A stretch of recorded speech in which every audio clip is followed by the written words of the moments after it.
Hello and welcome to NL's coverage of the European Championship. Today we'll be looking back over yesterday's fixtures, which include the shock draw between Portugal and Iceland, and Hungary's surprise victory over Austria.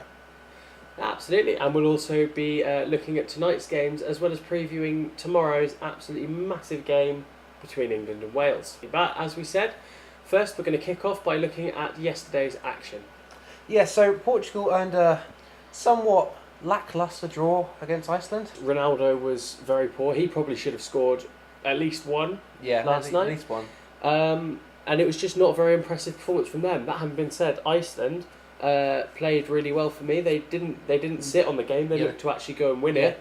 I don't think Portugal liked it. No, I don't know they expected it to be a rollover because they shouldn't have done really. Because if you look at them, they put up a good fight against many of the top teams we said, including Holland, to come out of that group that they qualified from. But Ronaldo himself was very unimpressed with Iceland, and we've got to talk about this because it's pretty ridiculous what he's come out and said. Yeah. Ronaldo comes out after the game and essentially says Iceland have a small mentality. Yeah. They were just looking to close the game out and avoid defeat. Yeah. And that they they put the bus in the net and parked the bus. Yeah. Which isn't true. And pressure may be getting to him a bit. Yeah, I feel he's also come out and claimed he was the best player of the past 20 years. I don't think you can quite find argument to support he's that not even one. The best player now. No. I mean, he's deflecting, isn't he? He's deflecting from the fact that his performance yesterday wasn't very good, and yet again, he's failed to bring it for Portugal in the tournament. The other game in Group F also yielded a bit of surprise because Austria, who were many people's picks to be the dark horse of the tournament, they've got recognised players in Christian Fuchs, who's just won the Premier League, Marko Arnautovic, who's had a good season for Stoke, and of course their star player David Alaba of Bayern Munich.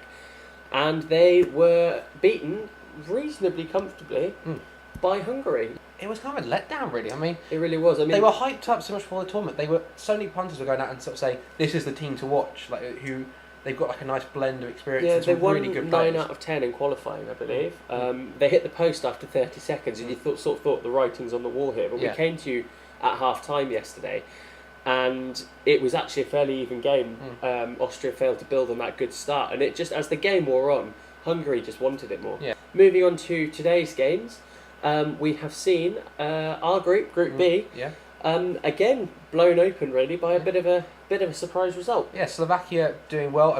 They played reasonably well against Wales, but they weren't in the game. I felt so much. Wales had more luck. Of course, in tournament football you do rely on a fair bit of luck.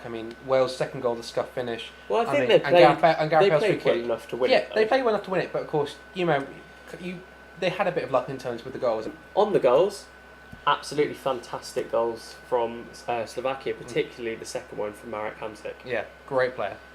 Absolutely wonderful goal, really, really well taken. So for England and Wales, that's actually it's worked out really well because from England's point of view, we're only 2 points behind Slovakia, having played a game less. Yeah. Even if the worst should happen and we lose to Wales tomorrow, if we go out and beat Slovakia, we still have that in our hands. We still have the fate in our hands going into the last game. Right now, though, of course, Romania are currently 1-0 up against Switzerland. It's been another penalty.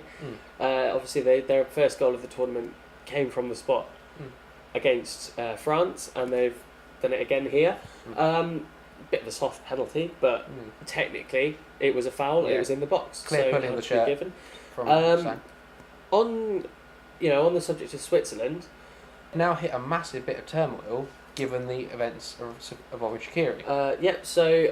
Shaqiri was born in Kosovo, which FIFA has just declared as an independent football playing nation. The rules state that because they're a new country, that anyone who wishes to play for them and is eligible to play for them can do so, even if they've been capped 50, 100 times by another country. This applies to Xherdan Shaqiri, whose nose has been put out of joint because he wasn't made captain or vice-captain when Gökhan was removed, and he could be looking to move, which is less than ideal, especially at a major tournament. Now we move on to tonight's game, which is the clash between hosts France and Albania. France obviously got the get-out-of-jail-free card with Payet Stunner in their opening game. Not to, they didn't play badly, I felt they played well, but again, Romania were able to sort of match them up. And again, this could be a chance maybe for Albania to come and do the same, play a very structured back line, not give them too much room, I mean, Pyatt is definitely going to be marked down, obviously, after what he did. Now we move on to the one that everyone has been looking forward to ever since the draw was made. We're previewing it today because, of course, we won't be posting a video tomorrow. England-Wales. Yes. The one, as you said, we have been waiting for. It's good. It's the Group B decider. It's very close to being almost like a Premier League derby. Yeah, it's just the way they were saying. The stadium's got like just over 30,000 capacity. It's quite small, quite dense. The crowd are going to be really sort of on the back of the team. So it's going to have that environment. Wales' ultimate chance to show up England. I mean, if you look at, it's their first major tournament in so many decades, and now they have a chance to really like put England to shame. I mean, if they come back after decades away and outperform England, a team that you regularly see at international tournaments, again, who don't really deliver, questions are going to be asked to the England side, sort of saying, how can this team come out of nowhere, and outshine? A lot of people are writing Wales off, saying that England will win this and sort of take back their place at the top of that group. Well, Wales have come out, obviously, start playing mind games. I mean, look at like Bale, who claimed none of the English players get in that side. Ramsey says that they're the stronger team right now. And you're not quite sure. I mean, England seem a little bit frightened to respond because it's all England. Well, the pressure's on England. If England come out and say no, we're stronger, we will win this, then they've got delivered. So, score prediction. Oh, my heart says 3-0 England. But on a more realistic note, I think 2-1 England.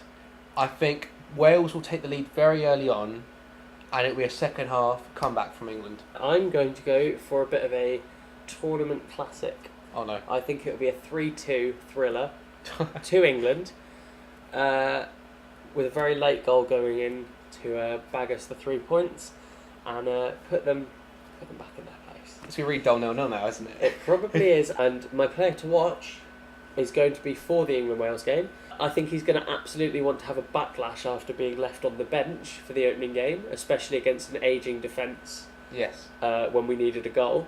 His pace is probably going to cause a lot of problems. Is Jamie Vardy. Definitely a man England want to see come on ahead of Raheem Sterling. I just think after he's going to have been wound up from being left on that bench. He's going to have a point to prove. It can come out in one of two ways. You know, he can either come out and express himself like he did against West Ham when the yes, that's let's hope he doesn't do that one. When he got sent off. But I think he'll probably want to let his feet do the talking here, and I think he could actually provide England with one of the high points of the tournament. That's everything we have for you today. We'll be back obviously on Friday to bring you like a bumper deal, a video to cover all the action from yesterday. And preview Friday's game as well. The reason we're not posting tomorrow is quite honestly that I don't think we're going to be in any sort of mental state to post. Quite a lot of alcohol will have been taken. Whatever happens, there will be alcohol taken because, you know, if it's a boring 0-0, we're going to take alcohol to distract from the boring 0-0. And if we're losing, to drown the sorrows. Exactly. And if we're winning, then we are going and hitting the town. But that is all we have time for today. Just as we leave you, Switzerland have equalised. And it's Mehmedi with a fantastic hit, actually. Right into the top corner. Dropped from a corner, and he's just absolutely put his left foot through it into that top corner. So 1-1. Switzerland are level. But on that exciting note, we will leave you there, and we'll be back on Friday. See you guys. See you later.